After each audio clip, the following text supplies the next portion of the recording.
Bonjour à toutes et tous. Aujourd'hui, nous recevons Francina Carbonell pour son premier long métrage documentaire, El cielo está rojo. Francina a réalisé auparavant quelques courts-métrages. Elle est aussi impliquée dans un programme social appelé Prison et Éducation, dont elle nous parlera peut-être. Son film El cielo está rojo, Le ciel est rouge, a été sélectionné donc, au Grand Festival international de documentaire d'Amsterdam, l'ITFA, en novembre dernier, et donc à Ciné Latino aux 33e rencontres de Toulouse. Il est présenté dans la compétition documentaire. Vous allez donc pouvoir voter pour ce film dans le cadre du public remis par la Dépêche.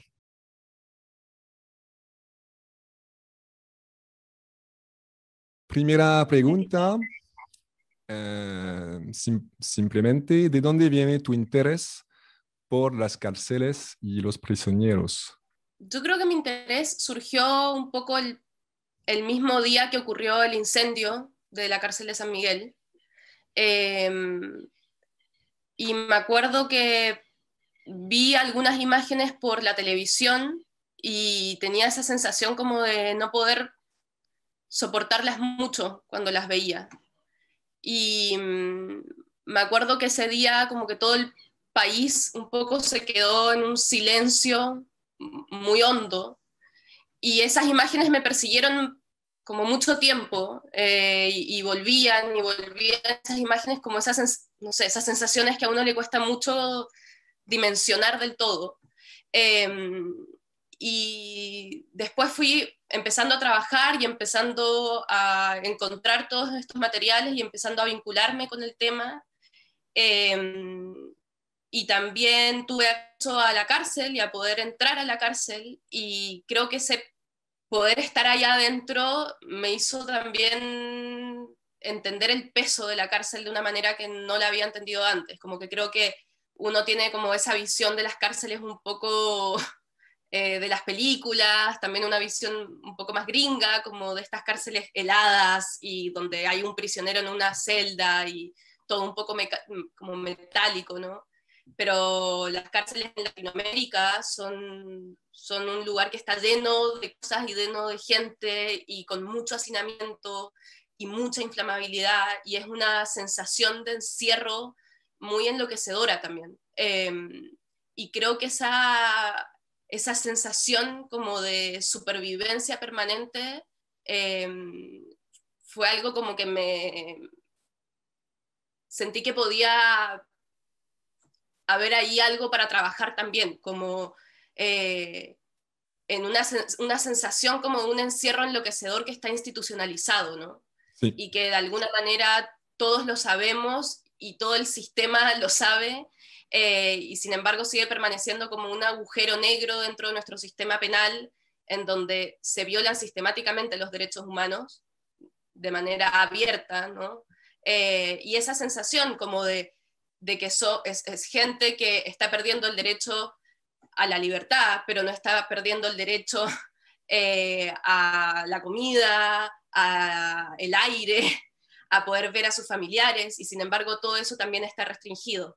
Y creo que es un tema que me parece que es un punto negro en nuestra historia actual, como que me parece que hay un resurgimiento de una nueva derecha, de un nuevo populismo, en donde de alguna manera es como que se quiere marginalizar y encarcelar y criminalizar, y el discurso de la criminalización ha tomado mucha fuerza, y me parece que tenemos que volver a hacernos esas preguntas, ¿no? Como eh, eh, volver a poner dignidad en todo lugar, como que eso no quede en duda, ¿no?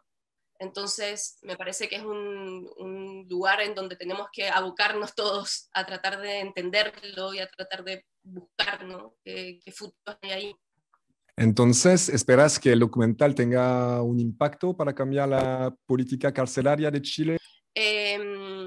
No lo sé muy bien en realidad, no lo tengo muy claro, no sé hasta qué punto una película puede hacer cambios así tan sustanciales, ¿no? Como que me acuerdo de un profesor que en la universidad decía que quizás una película no puede cambiar el mundo, pero sí puede cambiar la manera en que alguien piensa ese mundo, y con eso ya me parece muchísimo. Eh, y yo creo que nosotros trabajamos la película desde el comienzo con la organización de los familiares, que creo que fue muy importante porque también nos permitió tener una posición crítica de esa relación. Y que me parece que al menos es el gran aprendizaje que yo he atravesado con esta película, que es que creo que empezamos obviamente desde un punto muy crítico y teníamos muy claro qué opinábamos sobre lo que había pasado y etcétera, pero me parece que cuando uno se empieza a relacionar con los familiares, con los sobrevivientes, con las madres, uno empieza también a tejer como un lugar crítico, ¿no? Como un lugar que tiene relaciones, que tiene relación con las imágenes que ellos acordaban, los sonidos que ellos acordaban.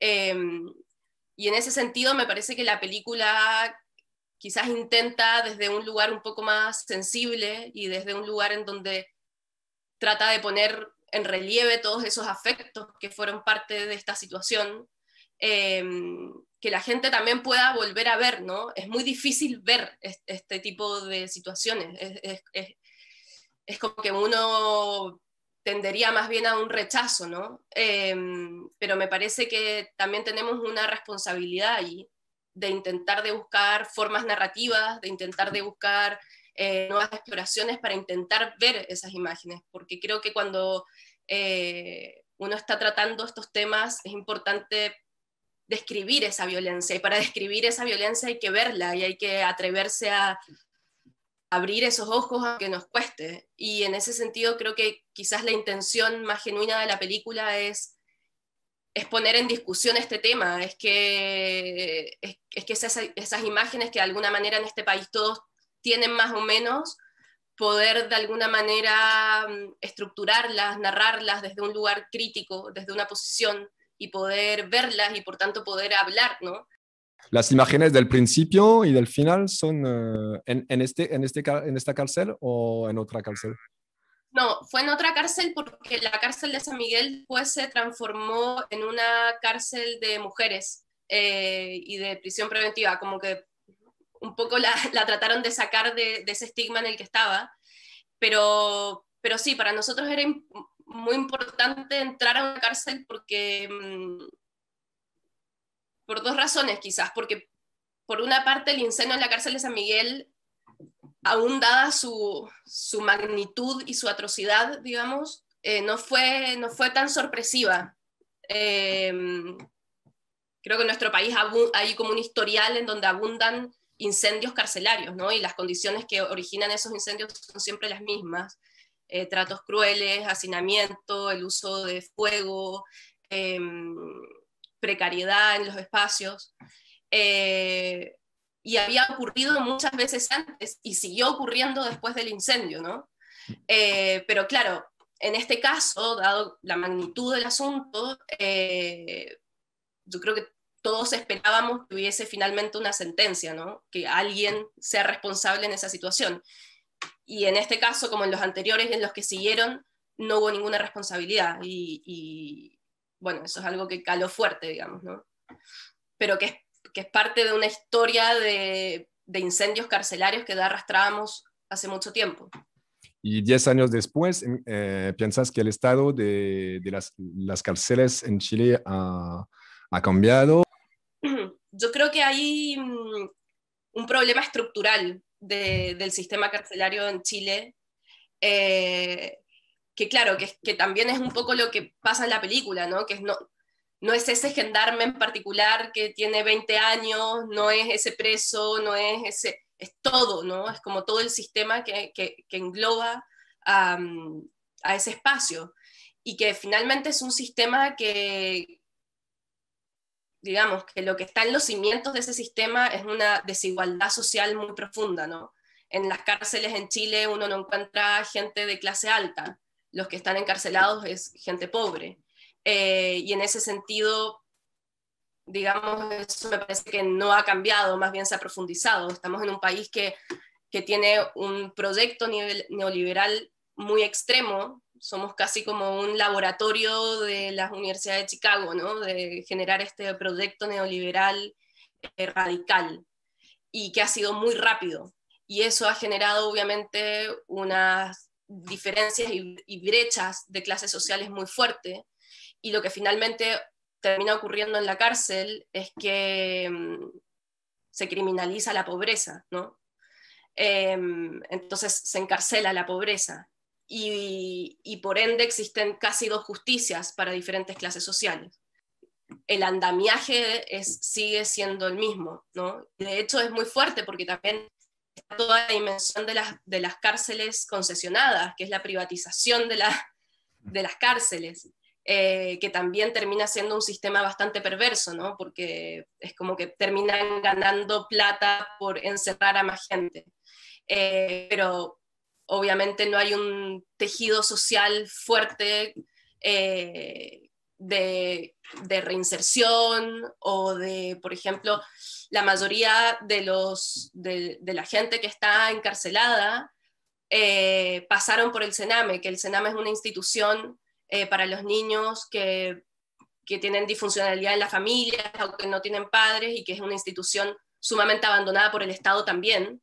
Entonces termina siendo un círculo vicioso en donde finalmente lo que se revela es que no hay Estado, no hay Estado sostenedor.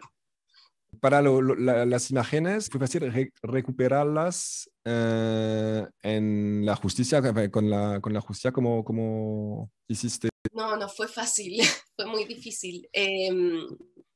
Fue muy difícil porque como había sido una investigación tan mala y que eso quedó en evidencia en el juicio, de hecho la sentencia dice no se puede hacer una sentencia con este nivel de investigación. Entonces, fueron muchos años así como de insistir, insistir, insistir, y era muy loco porque todos estos archivos son archivos que son públicos porque se exhibieron en un juicio, y todos los archivos que se exhiben en juicios pasan a pertenecer, ¿no?, al ámbito público.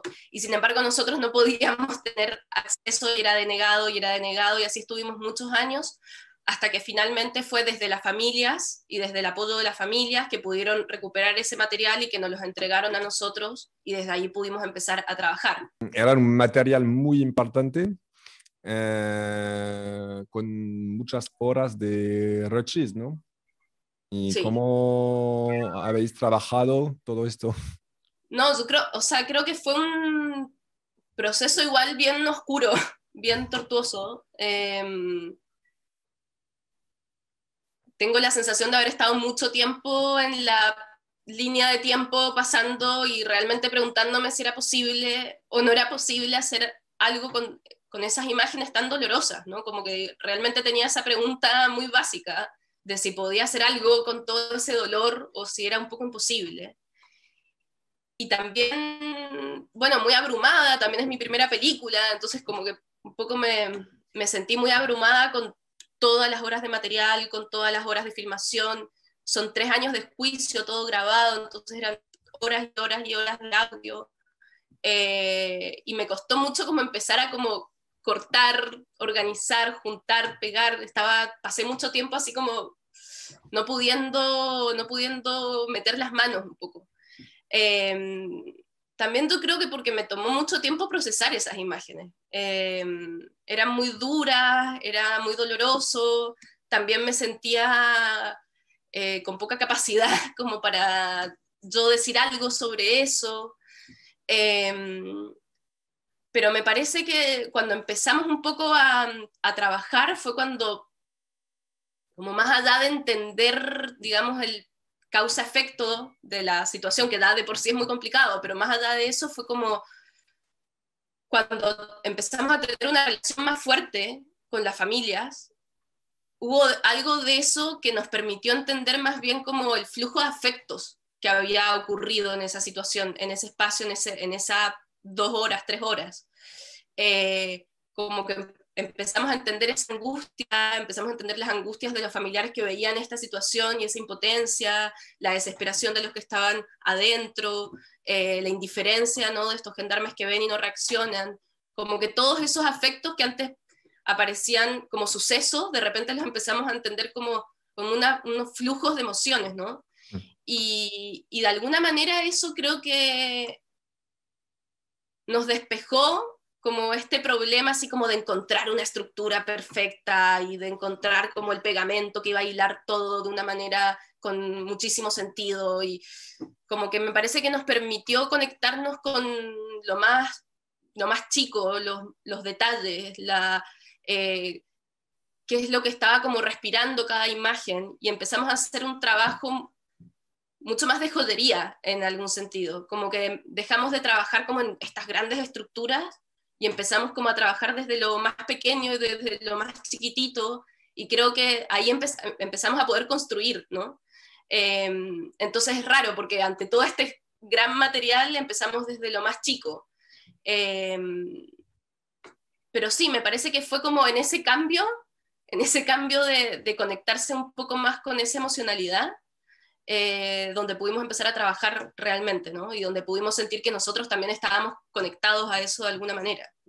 ¿Y cómo has trabajado esta banda sonora que tiene muchos ruidos, muchos sonidos que supongo no estaban en las imágenes, ¿no?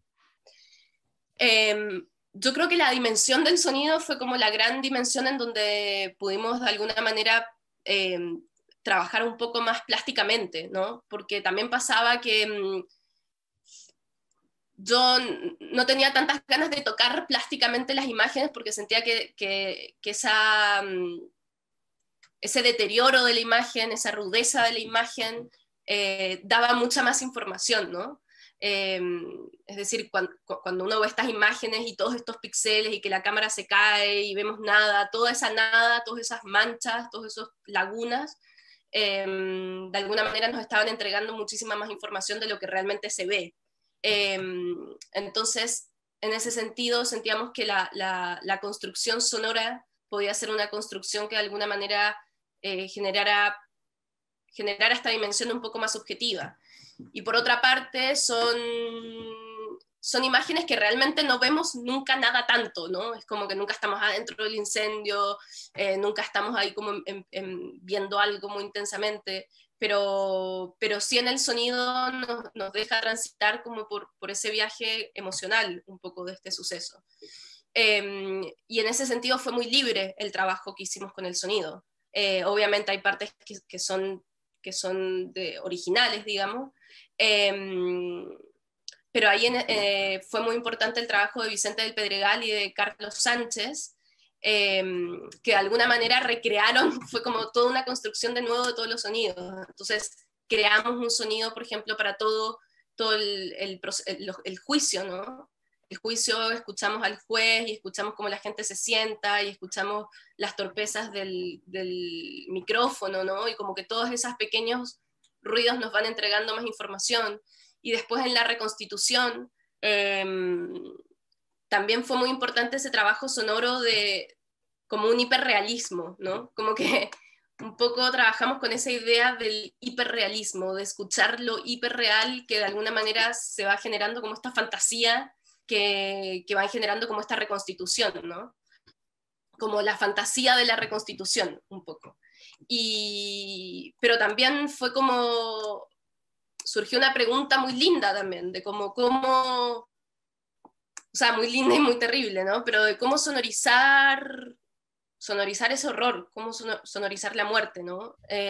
Y quizás la muerte puede sonar como un fuego, pero también puede sonar como agua y como pájaros y como algo, digamos, como que el sonido tiene esa capacidad en donde uno no puede cerrar los ojos, ¿no? El sonido como que entra. Y en ese sentido creo que fue muy importante para también dignificar, ¿no? Para también como generar cierta dignidad en eso, ¿no? Y que podamos escuchar esa dignidad. Última o casi última pregunta. ¿Puedes hablarnos un poquito de tu productora Storyboard Media, que produjo muchos documentales chilenos importantes que fueron seleccionados y primados aquí en Toulouse, como El Pacto de Adriana o El Negro? Bueno, yo conocí a Gabriela Sandoval en un laboratorio de documentales. Y a ella le gustó mucho el proyecto y nada, yo también como que quería obviamente la admiraba mucho y me gustaban mucho los documentales que producido, porque también siento que es un poco un grupo y un equipo humano que tiene mucha sensibilidad con este tema y yo obviamente que necesitaba estar como en compañía de alguien que sintiera que tenía esa sensibilidad y que sintiera que tenía también esa fuerza, ¿no? Porque obviamente que este tipo de temas te demandan afrontarte a muchas cosas, ¿no? Y a gente que salta, a gente que no le parece, y gente que no quiere aparecer, y obviamente es escarbar en un lugar muy difícil, y hay muchas autoridades y muchas instituciones metidas. Y a mí me parece que Story Media como equipo tiene un poco esa valentía también, y esa fortaleza, como de poder arriesgarse y poder de alguna manera revelar ciertos materiales que han estado ocultos y revelar ciertas historias que incomodan. Y a mí me parece que eso tiene mucho valor, ¿no? Encontrar un equipo que tenga esa valentía y que tenga las ganas también de vamos para adelante y pongamos pecho, digamos. Es algo que a mí también, digamos, siendo mi primera película, me sentí un poco más segura ahí también, ¿no? Como sentir un poco ese apoyo y esa fortaleza y también esa sensibilidad, porque es un tema obviamente muy doloroso, ¿no? Y también requiere mucho trabajo eh, con las familias, con las víctimas, con los hermanos. Son como imágenes que requieren hacer ese tejido antes. Y en ese sentido me parece que Story Media es muy sensible a eso. Entonces, creo que ha sido como un apoyo muy bueno, muy cercano y muy valiente también. Así que estoy muy agradecida de ese trabajo colectivo. Y ahora, ¿cuáles son tus proyectos artísticos o sociales? No sé, estoy en un momento medio así como stand-by, que no sé, fue medio un periodo muy difícil el de la película, debo reconocer. Fueron muchos años como de estar en esa sensación muy cercana a la muerte. Y yo creo que la pasé también muy mal, como que estuve muy angustiada. Eh, Así que ahora estoy un poco como volviendo a tierra y tratando de tranquilizar un poco, pero sí, estamos con varios proyectos, tenemos proyectos con la organización, que queremos ver si podemos hacer algo ahí en conjunto, y también algunos proyectos de documental, pero ahí incipientes, pero Vale, bien, vale. volviendo un poco a la tranquilidad. Muchas gracias para esta entrevista. Buenísimo.